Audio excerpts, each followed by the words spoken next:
সুপ্রিয় দর্শক, আসসালামু আলাইকুম। আপনাদের সবাইকে স্বাগত জানাচ্ছি এখনকার আলোচনায়। আপনাদের সঙ্গে আছি আমি সিরাজুল ইসলাম। দর্শক, হজের ময়দানে ইরানের হাজিরা ইতিহাস সৃষ্টি করেছে। কি দিয়ে এই ইতিহাস সৃষ্টি করলো? এ পাশে ইরানের সর্বোচ্চ নেতা সাইদ মুস্তফা খামিনি বলেছেন, মুসলিম বিশ্বের মধ্যে ঐক্য প্রতিষ্ঠা করতে হবে এবং মধ্যপ্রাচ্যে আমেরিকা আর কখনো নিরাপদ আশ্রয় পাবে না। আঞ্চলিক ও বিশ্ব ব্যবস্থায় যে পরিবর্তন শুরু হয়েছে, এই পরিবর্তনের ধারার সাথে নিজেদেরকে খাপ খাওয়ানোর জন্য মুসলিম বিশ্বের প্রতি আহ্বান জানিয়েছেন। এদিকে ইরানের উপর আমেরিকা যে হামলা চালিয়েছে, নতুন করে তার শক্ত জবাব দেওয়ার অঙ্গীকার ব্যক্ত করেছে ইরানের আইআরজিসি। তাতে প্রশ্ন উঠেছে, তাহলে কি দুই দেশের মধ্যে যে চুক্তির সম্ভাবনা ছিল, সেই চুক্তি কি হবে? এপাশে ডোনাল্ড ট্রাম্প বলেছেন, ইরানকে অবশ্যই সমৃদ্ধ ইউরেনিয়াম আমেরিকার হাতে দিতে হবে যাতে সেগুলো ধ্বংস করা যায়। কিন্তু ইরান সমৃদ্ধ ইউরেনিয়াম নিজেদের কাছে রাখার ব্যাপারে একেবারে দৃঢ় প্রতিজ্ঞ। তাহলে চুক্তির ভবিষ্যৎ কি হবে? সুপ্রিয় দর্শক, এই সমস্ত বিষয় নিয়েই এখন আলোচনা হবে। আশা করি আপনারা শেষ পর্যন্ত সঙ্গে থাকবেন।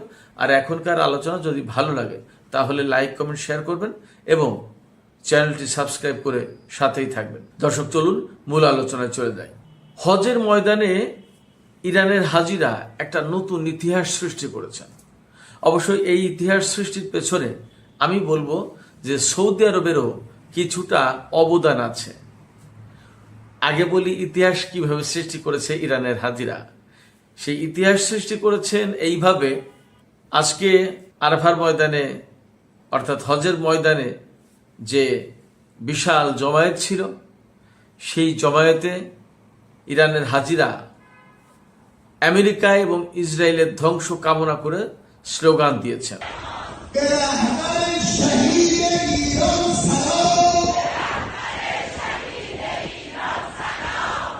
আমেরিকা এবং ইসরায়েলের বিরুদ্ধে তারা স্লোগান দিয়েছে।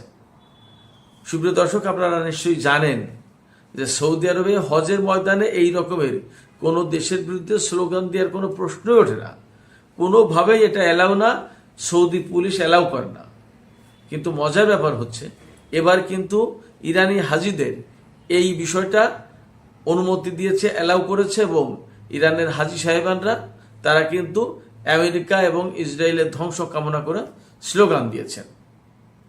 আপনারা মনে হয় খেয়াল করতে পারেন, সম্ভবত 1984 বা 86 সালে ইরানের হাজিরা সৌদি আরবে এরকম আমেরিকা এবং ইসরায়েলের বিরুদ্ধে স্লোগান দেওয়ার কারণে তাদের উপর ব্যাপক গুলি চালিয়েছিল এবং বহু সংখ্যক হাজি তখন মারা গিয়েছিলেন। এটা নিয়ে ইরান এবং সৌদি আরবের ভেতরে ব্যাপক টানাপোড়েন সৃষ্টি হয়। সম্ভবত কূটনৈতিক সম্পর্ক ছিন্ন হয়ে যায়। পরবর্তীতে আবার জোড়া লাগে। সৌদি আরবের সাথে ইরানের সম্পর্ক আসলে দীর্ঘদিন ধরে কখনো ছিন্ন হয়েছে, কখনো জোড়া লেগেছে, এইভাবে চড়াই উতরাই পার হয়ে এগিয়ে চলেছে এই পর্যন্ত। এর ভেতরে 2016 সালে সৌদি আরবে মিনার ময়দানে সেখানে ব্যাপক সংখ্যক হাজি মারা গিয়েছিল।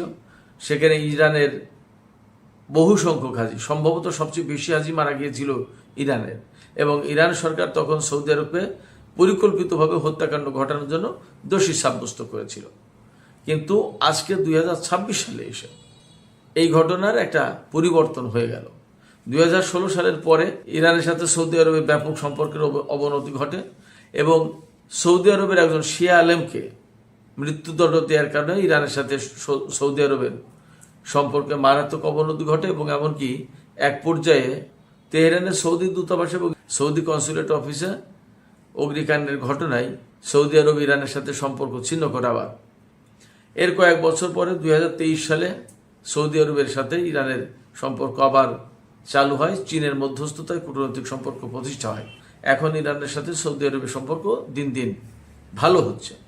তো এবার এত কিছু যুদ্ধের পরেও, অর্থাৎ আমি বলতে চেয়েছি, সৌদি আরবে যুদ্ধের সময় মার্কিন ঘাঁটিগুলোতে ইরান ব্যাপকভাবে হামলা চালিয়েছে। শুধু সৌদি আরবে না, পারস্য উপসাগরীয় যত আরব দেশ আছে সব দেশেই মার্কিন অবস্থানে ব্যাপকভাবে হামলা চালিয়েছে। সেখান থেকে ইরানের সাথে সৌদি আরবের সম্পর্ক খারাপ হয়ে যাওয়ার কথা ছিল। সেখানে সম্পর্ক খারাপ না হয়ে বরং কি হয়েছে, এবার সৌদি আরব ইরানকে আমেরিকা এবং ইসরায়েলের ধ্বংস কামনা করে স্লোগান দেওয়ার অনুমতি দিল হজের ময়দানে। এটা ইতিহাস সৃষ্টি করা ঘটনা। সৌদি আরব কখনো ইরানিদেরকে এই সুযোগ দেয়নি। অর্থাৎ ইরানের ইসলামী বিপ্লব সফল হওয়ার পর থেকে আমেরিকা এবং ইসরায়েলের ধ্বংস কামনা করে ইরানের হাজিরা সৌদি আরবে স্লোগান দিয়ে আসছে। যতবার স্লোগান দিতে গেছে ততবার তাদের উপর গুলি চালানো হয়েছে, অথবা ধরপাকড় করা হয়েছে, লাঠিপেটা করা হয়েছে, আটক করা হয়েছে, নানান কিছু। কিন্তু এইবারই শুধুমাত্র এই ধরনের ঘটনা ঘটল না, বরং তাদেরকে অ্যালাউ করা হলো। অর্থাৎ সৌদি আরব ইরানের হাজিরদেরকে আমেরিকা এবং ইসরায়েলের ধ্বংস কামনা করে স্লোগান দেওয়ার সুযোগ দিল। এখান থেকে একটা রাজনৈতিক হিসাব নিকাশ কিন্তু বেরিয়ে আসে। সেটা হচ্ছে, যুদ্ধের সময় আমি কিন্তু শুরু থেকে বলে আসছিলাম যে এই যুদ্ধে ইরান যে হামলা চালাচ্ছে মধ্যপ্রাচ্যের বিভিন্ন আরব দেশে, মার্কিন ঘাঁটিতে, আর সেই সমস্ত আরব দেশ ইরানের বিরুদ্ধে যুদ্ধ ঘোষণা করেনি বা ইরানের বিরুদ্ধে যুদ্ধ শুরু করেনি, এর মানেই হচ্ছে যে এই সমস্ত দেশ চায় এই অঞ্চল থেকে আমেরিকা একেবারে দূরে চলে যাক, একেবারে সরে যাক এবং এখান থেকে বহিষ্কার হোক। এটা চাই বলেই ইরানকে ওই সমস্ত ঘাঁটিতে হামলার সুযোগ দিচ্ছে। ওই সমস্ত দেশ ইরানের বিরুদ্ধে যুদ্ধ করছে না, একটা গুলিও ছোড়েনি, একটা প্রতিবাদও করে। শুধুমাত্র ব্যতিক্রম সংযুক্ত আরব আমিরাত। সংযুক্ত আরব আমিরাত আমেরিকা এবং ইসরায়েলের সাথে এবং ভারতের সাথে এত মারাত্মকভাবে জড়িয়ে গেছে, এখান থেকে সহজে সে ফিরে আসতে পারবে না। এবং কোন পর্যায়ে ফিরে আসে সেটা দেখার ব্যাপার। হয়তো আরব দেশগুলোর ব্যাপক চাপের মুখে সে ফিরে আসতে বাধ্য হবে, সেটা দেখা যাক। তো সৌদি আরব যে আজকে যে কাজটা করলো সেটা আসলে ইতিহাস সৃষ্টি করা কাজ। এবং আমি মনে করি এখান থেকে যে রাজনৈতিক হিসাব নিকাশটা বেরিয়ে আসছে সেটা হচ্ছে এই যে সৌদি আরব আমেরিকা এবং ইসরায়েলকে যে সমর্থন করছে না, পছন্দ করছে না, তাদের উপস্থিতি এখানে চায় না, এবং ইরান যে তাদের উপর হামলা চালাচ্ছে এটা সমর্থন করে। এই ইরানের হাজিদের আমেরিকা এবং ইসরায়েলের ধ্বংস কামনা করে স্লোগান দেওয়ার ভেতর দিয়ে এটা পরিষ্কার করে দিল দুনিয়ার সামনে, আমেরিকার সামনে, ইসরায়েলের সামনে, একদম পরিষ্কার। তার মানে মধ্যপ্রাচ্যে একটা বিরাট পরিবর্তন ঘটে গেল। আমি মনে করি একটা বিপ্লব ঘটে গেল সৌদি আরবের ভেতরে। আপনারা কে কিভাবে দেখবেন আমি জানি না। আমার কথা আপনার প্রথমে হয়তো অনেকেই বিশ্বাস করেন না, নানান কথা বলেন, কিন্তু আস্তে আস্তে সেগুলো ঠিকই কার্যকর হয় এবং সত্য বলেই তো প্রমাণিত হয়েছে বুঝতো। সুপ্রিয় দর্শক, এই প্রসঙ্গে ছোট্ট একটা ব্যক্তিগত গল্প আপনাদের সাথে শেয়ার করি। এটা এই রিলেটেডই ঘটনা, যার কারণে আমি আপনাদের সাথে শেয়ার করছি। আজকে আমি ঢাকার একটা শপিং মলে গিয়েছিলাম ঈদের কিছু কেনাকাটা করতে। তো সেখানে এক মুরব্বী হঠাৎ আমাকে জড়িয়ে ধরলো। তিনি আমাকে জড়িয়ে ধরলেন এবং তার এক্সপ্রেশনটা দেখে মনে হলো যেন তিনি ব্যাপক খুশি, বিরাট খুশি। তিনি আমাকে জিজ্ঞেস করলেন যে আপনি সিরাজুল ইসলাম না? তাহলে জি, আমি সিরাজুল ইসলাম। বলে আপনি তো ইরান যুদ্ধ নিয়ে এত বিশ্লেষণ করেন এবং আপনার প্রতিটা ভিডিও আমি দেখি এবং আপনার বিভিন্ন টক শো দেখি, আর আপনার চ্যানেল তো সাবস্ক্রাইব করে রেখেছি, আপনার সাথে আমি পরে আলাপ করব, আপনার নাম্বারটা নিয়ে নিই, ইত্যাদি ইত্যাদি। এবং তিনি বললেন যে আপনি যে কথা বলেন তার তো সবই প্রায় সঠিক হয়েছে এবং এই পর্যন্ত দেখলাম যে মিলে গেল।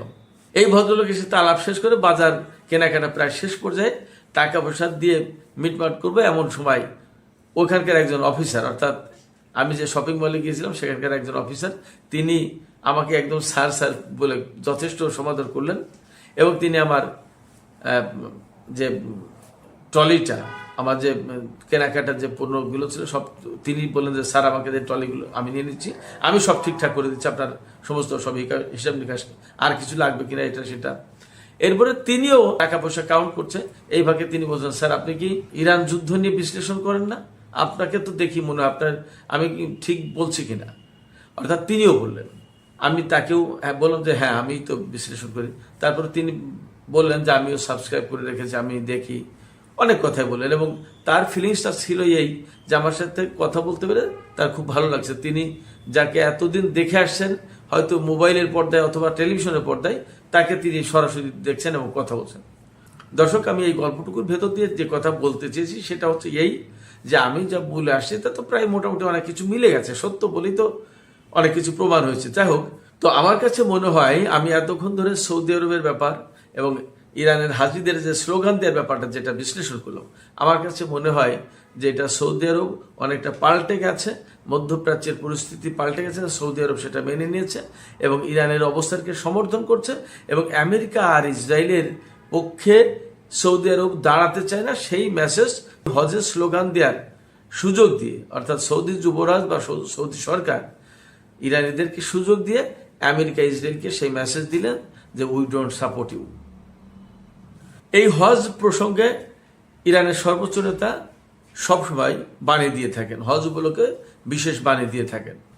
এবারও হজ উপলক্ষে ইরানের সর্বোচ্চ নেতা সাইদ মুস্তফা খামেনি তিনি বাণী দিয়েছেন এবং সেই বাণীতে তিনি বিশেষ কতগুলো কথা বলেছেন, তা তো আমি বললাম শিরোনামে।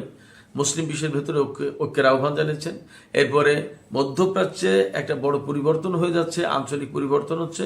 এই পরিবর্তনের সাথে খাপ খাওয়ানোর জন্য আঞ্চলিক দেশগুলোর প্রতি আহ্বান জানিয়েছেন, মুসলিম বিশ্বের প্রতি ঐক্যের আহ্বান জানিয়েছেন। পাশাপাশি তিনি বলেছেন যে বিশ্ব ব্যবস্থায় পরিবর্তন আসছে, এই বিশ্ব ব্যবস্থার পরিবর্তনের সাথেও নিজেদেরকে খাপ খাওয়াতে হবে, অ্যাডাপ্ট করে নিতে হবে। এই সময় সবাইকে সতর্ক থেকে ঐক্যবদ্ধভাবে কাজ করতে হবে।